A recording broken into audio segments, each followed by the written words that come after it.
It's always great to catch up with you. Thanks very much for your time. And just before we talk about your hockey club here and the fight that you guys are in there in the Western Conference playoff race, I want to ask you about Curtis Lazar and the job that he did for Team Canada last week in winning a gold medal. And you know him well, and you had him in Edmonton with the Oil Kings. And maybe you're not all that surprised that he was able to provide what he was able to provide for Team Canada en route to a gold medal.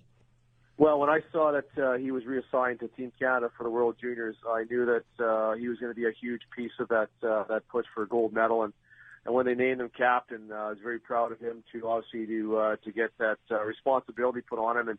And you saw exactly what he did for that team. You know, he was a big part of their success, and not only on the ice but off the ice. He's got great leadership skills that really bonded that group together. And it's tough when you bring a lot of high-end players together like that for a short-term tournament, but Curtis is the perfect captain to take that task over and take that responsibility. And it's funny, I just got off the phone texting with him. They're playing in Dallas tomorrow night. Mm-hmm. I was texting him a little bit. He's a consummate pro, and it was great to see Canada get the gold medal back again. Yeah, I tell you what, the only problem with Curtis is he doesn't smile enough, right? I mean, we were around him, and the kid always just had a smile on his face. He just seemed to be that positive source of energy, and I'm sure that you experienced the same thing out there in Edmonton, having been there for a couple of seasons.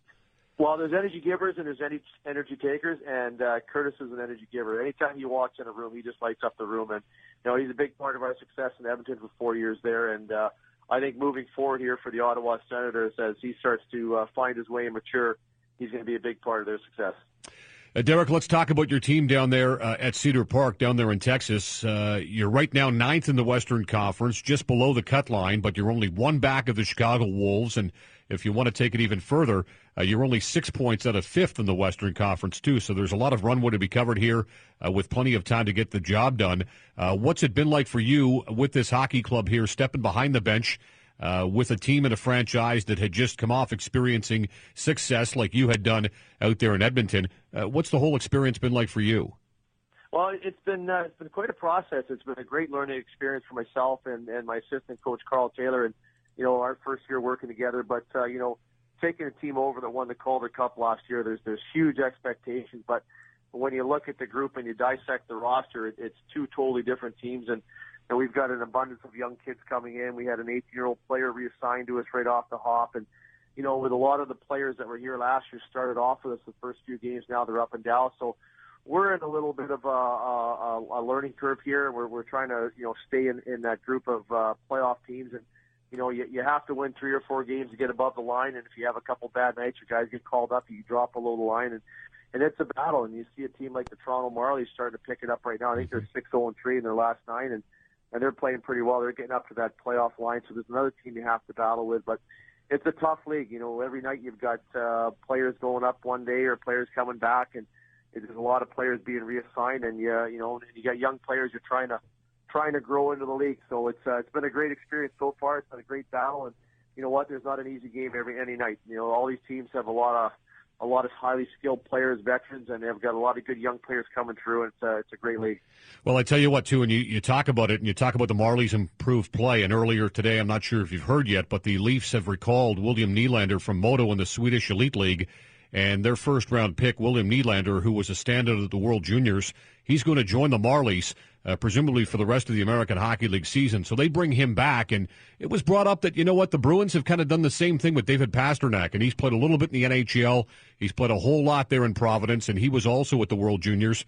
Julius Honka was a kid that played at the World Juniors for Finland, and he's back with you guys now. What's it been like to nurture this young teenage defenseman? It is a position that is sometimes unforgiving for a kid that age. But tell me what it's been like to have Julius Honka aboard here and gaining that vital professional experience. Well, I think when you look at a forward and a defenseman, it's a little bit tougher to hide that defenseman. Running 6 defensemen in a game, it's a little bit tougher because you want to try and play him in every situation. But when you bring a forward over, you can play him in your bottom 6 or play him in your top 6. You can elevate him or knock him down. So it's a little bit different from forward defense. But, Julius has had a real steep learning curve here just before Christmas. And obviously coming back from the World Juniors, you can really see the poise in his game and the confidence really starting to shine. And a lot of these players are high-end guys. When they come in here at the start of the season, they expect to play heavy minutes. And And when they don't play heavy minutes, that's an adjustment for them, not only for the personality, but for the game.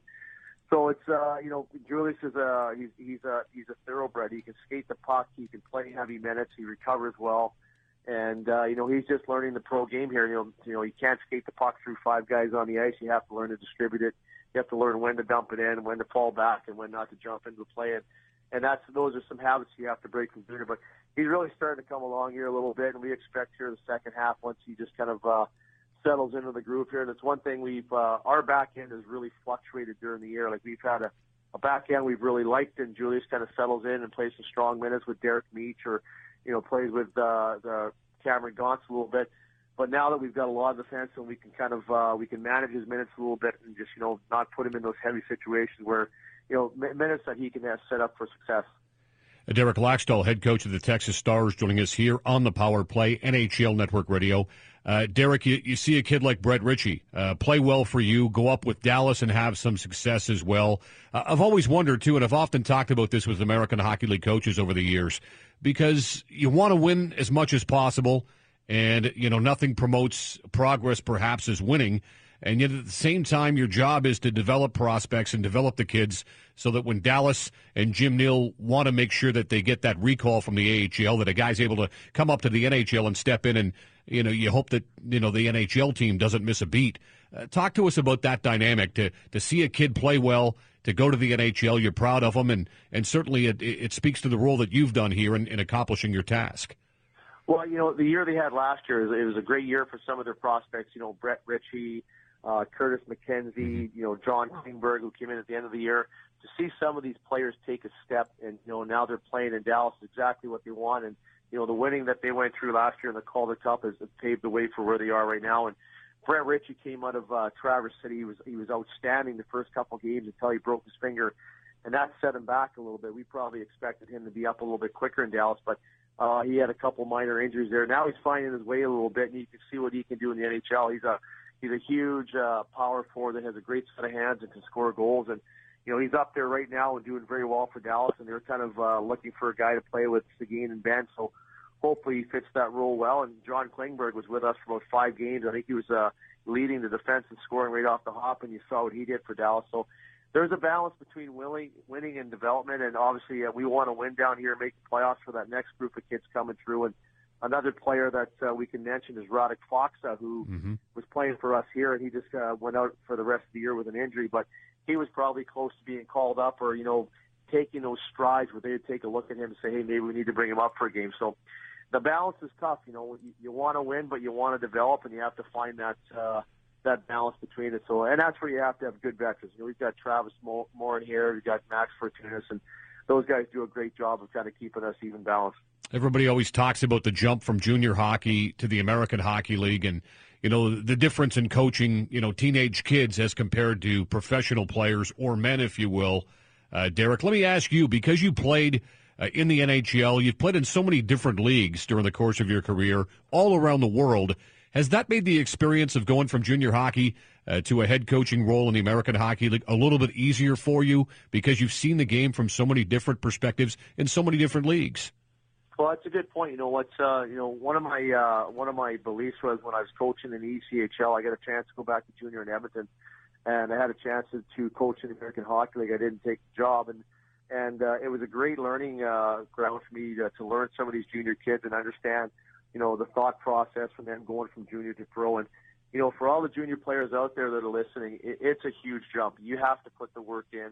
There's no sense of entitlement. You have to be ready for pros. Like it's a huge step. And the players that can figure it out the quickest are the players that are successful. And, that was one of the messages I would sell to the guys in Edmonton, the Henrik Samuelsons, Curtis Lazar. And, you guys are going to take that step to the NHL, to the American Hockey League. You have to be ready for it because it's going to come quick, and your career can go by pretty quick if you're not willing to get up to speed and live by the pro rules. So it's a huge step for these kids, but, it's great to see these kids come in here and they want to play in the National Hockey League and the workload that they put in. And, the work that they put in after practice in the American Hockey League is so much more than they would in the junior hockey. And it just, until they get here and experience, they really don't know what they have to go through. Now, Ralphie's coming up after you. Any message you want to pass on to Jim Ralph after this? Well, just tell Ralphie there. I hope everything's well with him. He was a goaltender. I played my first year in Newmarket with the Toronto Maple Leafs, and tell you what, he's one funny man. So I'm sure if he's coming up next, there'll be some good stories on the radio for him. Oh, absolutely, for sure. Hey, Derek, always great to catch up with you. Thanks very much for doing this, and best of luck taking on the Emmericks here in a couple of nights' time. All right, thanks, Scott. Appreciate your time today. All right, thanks.